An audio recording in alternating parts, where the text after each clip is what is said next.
Everyone, আশা করি সবাই ভালো আছেন। আমিও ভালো আছি। তো আবার আসলাম আপনাদের মাঝে আরেকটি ভিডিও নিয়ে। তো এই ভিডিওতে আমি কথা বলবো হইলো একটি ফুলের গাছ সম্বন্ধে, যেটা আর কি বিভিন্ন নামে পরিচিত। কেউ বলে এটাকে টগর ফুল, কেউ বলে এটাকে দ্বীপ ফুল, কেউ বলে এটাকে হইলো গোড়া টগর, কেউ বলে একক টগর। তো এই টগর সম্বন্ধে একটি সবাই বলে এই তো টগর সম্বন্ধে বলবো। তো আসেন আগে গাছটা দেখুন, এই গাছটা কীরকম। তো এই হচ্ছে সেই টগর ফুলের গাছটি। তো আমি ওর গোড়া দেখাচ্ছি। তো এই হচ্ছে এর গোড়া। তো গাছটি দেখেন, গাছটিতে প্রচুর পরিমাণ ডাল রয়েছে।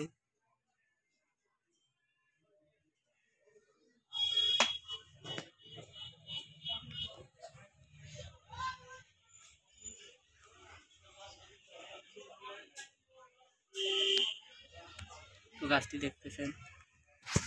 তো এটি দেখেন আমাদের সামান্য একটু বালতিতে রাখা রয়েছে, ভাঙা বালতিতে।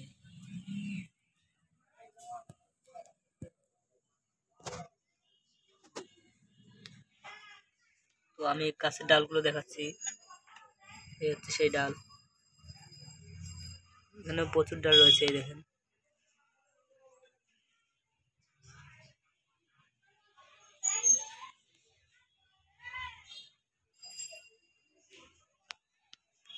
তো এই গাছটিতে দেখেন ফুল এসেছে, এই দেখেন।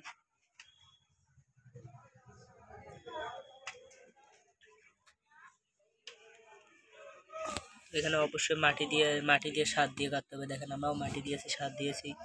তো এই জন্য এই গাছটি টিকে রয়েছে। তবু আবার মারা যেতে ধরছিল, পরে সার দিছি, পরে আবার গাছটি দেখেন কিরকম কোমল হয়ে উঠেছে।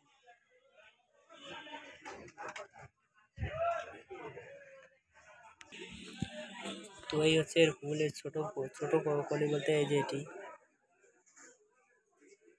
তো তারপরে হবে আপনার এইরকম, তারপরে এইরকম, তারপরে এরকম।